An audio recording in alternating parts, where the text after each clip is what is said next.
have unfinished projects that you're trying to finish and just don't have the motivation or the desire to do it?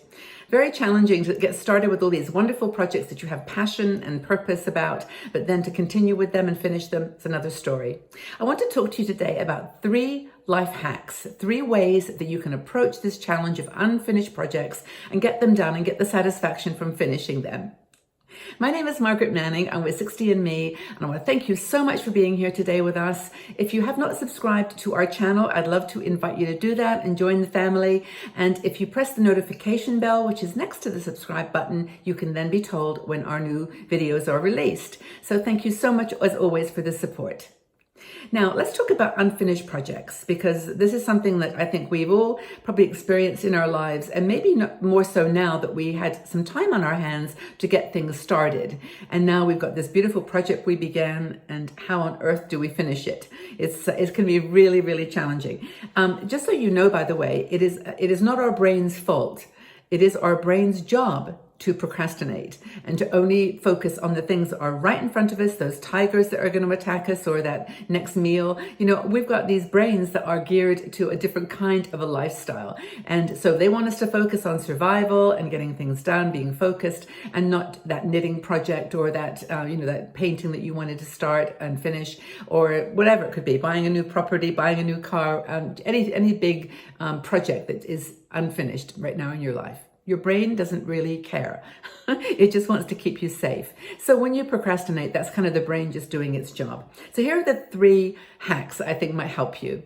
The first one is to deal with your unfinished project in micro steps.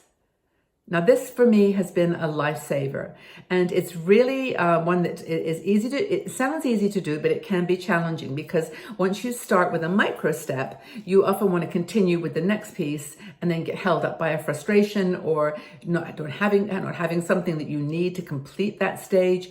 And then you get frustrated and put it aside, and it just never gets done. So micro steps and micro goals, or mini goals. And these are the ways of getting through a big project.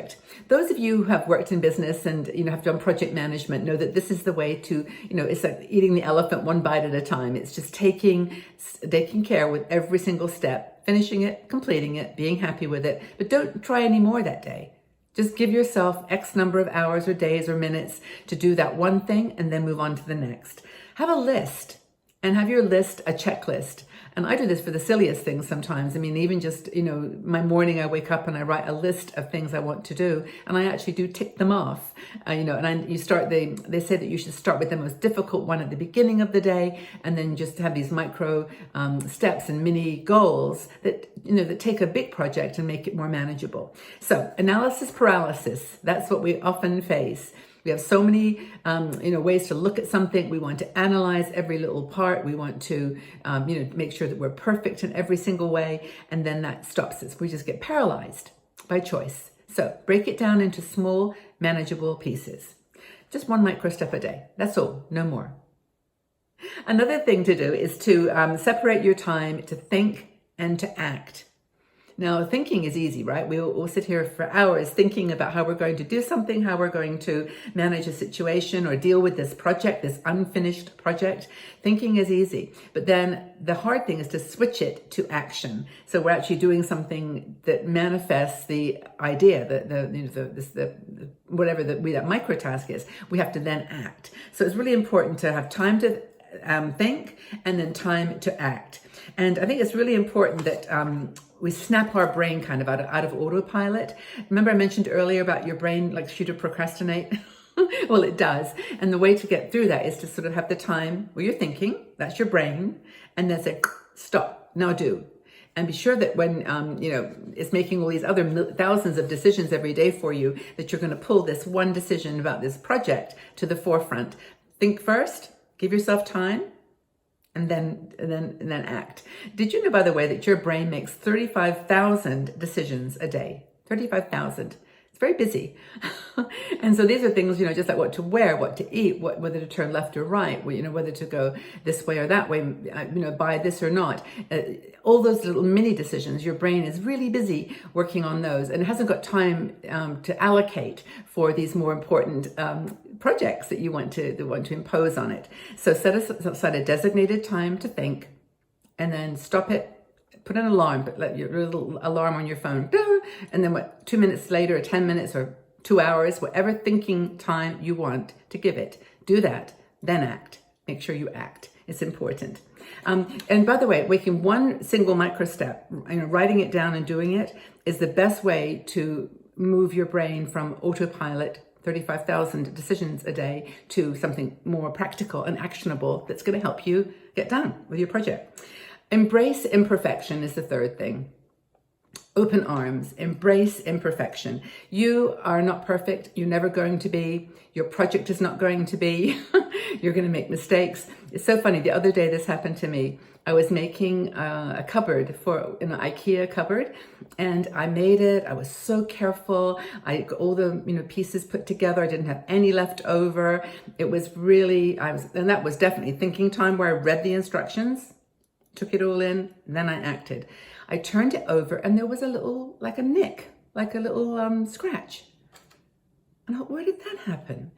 And I thought, oh, I'm going to be so depressed about this. But I thought, no, embrace it. I mean, do wabi-sabi. It's a beautiful little imperfection. Maybe put a little sticker there, or do something to sort of celebrate the imperfection. Have you ever done anything like that? Honestly, it was so frustrating. I was like, I didn't bang it on anything. Maybe it was already a flaw, but it doesn't matter. Embrace imperfection, and then just enjoy, the creation as it is, even if it's not how you wanted it to turn out. It's not as perfect or beautiful or whatever. It's okay. That just leads to inactivity, frustration, and a sense of failure. And you don't want to do that. That's not the point of this. The point of it is to have a fun time with it, to create something that you love. But basically, perfectionism is just another excuse that we often use to not finish things, okay? So even if they're imperfect steps, take them. This article, by the way, is by Sin Meyer, and Sin is one of our bloggers. She mentions the big companies like Apple and even Microsoft.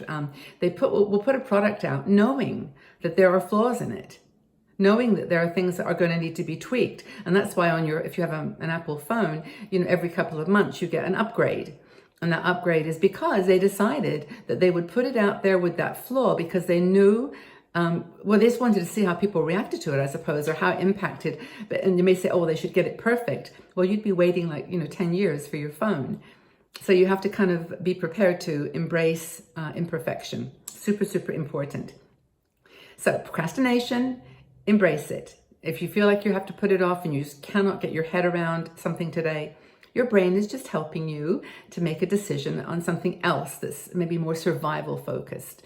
And I think that's actually been one of the challenges of the last few months with our lockdown and the pandemic, is that we have started projects, like maybe a knitting project or something, a craft project, and then started deciding we got to eat more healthy, or go for a walk, or just stay well and stay strong and be more in survival mode. And your body is taking care of you in that respect.